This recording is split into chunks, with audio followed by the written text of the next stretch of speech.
Hello and welcome to the Sex Within Marriage podcast. My name is JD and I blog over at uncoveringintimacy.com.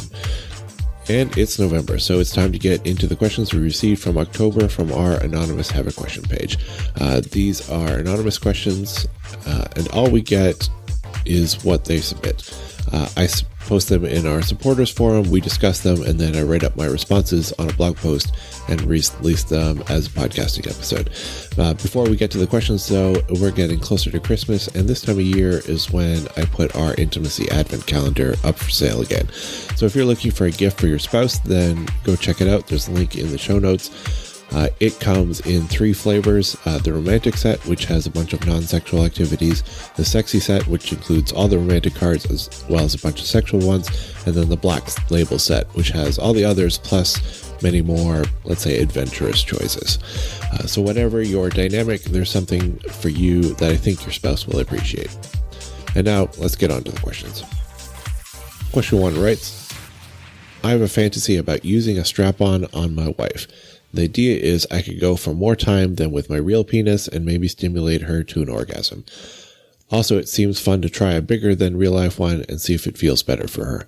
I love getting her to orgasm. It's the best ever. I'm pretty sure my wife would think it's a little strange. I have floated the idea before and got that vibe. Sometimes my ideals of what sounds sexy aren't so sexy in reality. What do I do with my ideas, or how can I find sexy ideas that my wife is interested in? She tends to just want simple and fast. If I ask her about fantasies or ideas that she'd like, it's mostly nothing. I feel like I have a lot of creativity for sex, but need to tune how I use it better. But I can't find what she likes, and she doesn't seem to know either. So there are a few things I want to hit with this question. The first is about using the strap-on.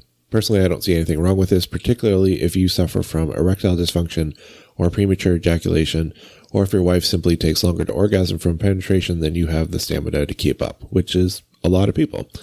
That said, I hope your wife is one of the few who can orgasm from penetration alone, because if you're planning on doing this in hopes that she will, but she never has before, then you might be disappointed and she might feel put under a lot of pressure. As for your wife thinking it's a little strange, so what? We should be able to share all of our weird ideas with our spouses. I mean, you're sharing yours with me, a stranger, knowing that I'm going to share it with thousands of people, all of whom could head over to the blog and react however they want. Sharing it with our spouse is an opportunity to learn about her and she about you. Maybe you share this idea with her and she says, I don't want to do that. And then you know, instead of guessing at the vibe she's putting off. Or perhaps she says, that sounds great, let's go shopping, and then you can try it out. If she's not interested in the idea, ask why, and then adjust your creativity to match her response, and then leave the idea behind. If you don't, then frankly, you're more interested in the idea than you are in your wife, and that's a problem. And lastly, yes, husbands asking their wives for their fantasies or sexy ideas, or wives responding that they don't have any is quite common.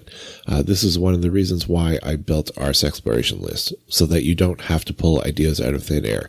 You can go through a list and just let yourself react to them. If she doesn't know, then put it as a maybe and try it out. If you want to check out our sexploration list, there's a link in the show notes. Question 2 writes, I have a question that I believe ties into your latest poll about sex before marriage and how it affects your marriage now. My husband had 6 sexual partners before me. Unfortunately, I have seen one of them 3 times a week, as our children are involved in the same activity and are unfortunately on the same team. At the beginning of our relationship, this person was calling my husband, then boyfriend, constantly, to the point where I seriously couldn't take it anymore and left. He changed his phone number to prove he was serious about me. That was 16 years ago. We've been married almost 12 years now. Because we have 4 kids, we have spent the majority of our marriage in a season of getting through. Our marriage was not thriving. I'll put it that way.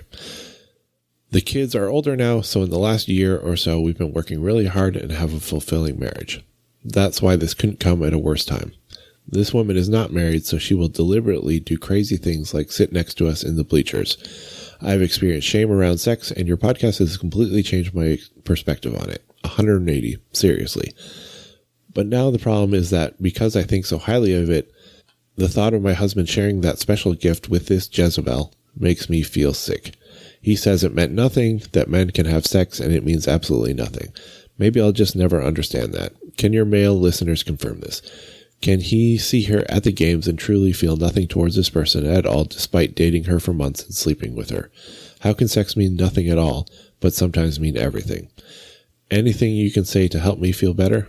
This is my reality through February, and I'm tired of feeling so stressed about it. Thanks for everything. If you ask a bunch of men this question, you'll get a bunch of different answers. But I welcome all the men listening to this podcast episode to head over to the blog post. There's a link in the show notes, and comment at the bottom and share your thoughts and experiences. Now, whether or not it meant something to him at the time, I think it's essential to believe that it means nothing now. That's what matters. Unless he's given you some clear indication why you shouldn't believe him, I would believe him. It seems you married him knowing that he had a sexual history, and, well, this is what potentially comes along with that. And you can't do anything about that now. Now, if she's acting inappropriately, and I'm not sure just coming over and sitting with you is, then ask her to stop. If she won't, then change your kids' activities. You can't change the past, but you can change your present if need be. But I'd instead maybe try reframing it. Every time you see her, rather than think about how she had sex with your husband, think about how you get to have sex with him for the rest of your life. Given that you're working on having a fulfilling marriage and have done a 180 regarding your perspective on sex, which is absolutely amazing, I'm betting he's pretty happy he ended up with you, regardless of his history. It would also be good to express how the situation makes you feel to your husband. It's entirely possible that if you haven't talked about it, he has no idea what you're going through. And if he did, he might take steps on his own as well. And moving on to question 3, it is simply, what is a foreskin for? And that's a good question. I don't know that there is a definitive answer. There are a lot of theories. The most prevalent is that it protects the glands at the head of the penis, thereby increasing sensitivity during sex when the foreskin is pulled back, when the penis becomes erect. The other is that it provides additional lubrication during sex, as men with a foreskin tend to be somewhat lubricated underneath naturally so that the foreskin doesn't stick to the head of the penis. But ultimately, I think you're going to have to ask God that when we get to heaven. And that's it for today. If you have any questions, please feel free to submit them to our Anonymous Have a Question page. If you'd like to see the questions as they come in and participate in the discussion of those questions in the forum, consider donating. $1 a month gets you access to the forum, and $5 a month brings you a bunch more perks like our monthly couples Zoom call, which we just had for this month, and we had a lot of fun as always. It also gives you access to our digital sexploration list, and we also have some $50 a month supporters who get a monthly free coaching call with me. If you join, your support helps pay for things like email, web, and podcast hosting, as well as other expenses involved in putting everything Uncovering Intimacy has out there to help make your marriage amazing. Couldn't do it without those who generously give every month. And that's it for now. We'll talk to you next time.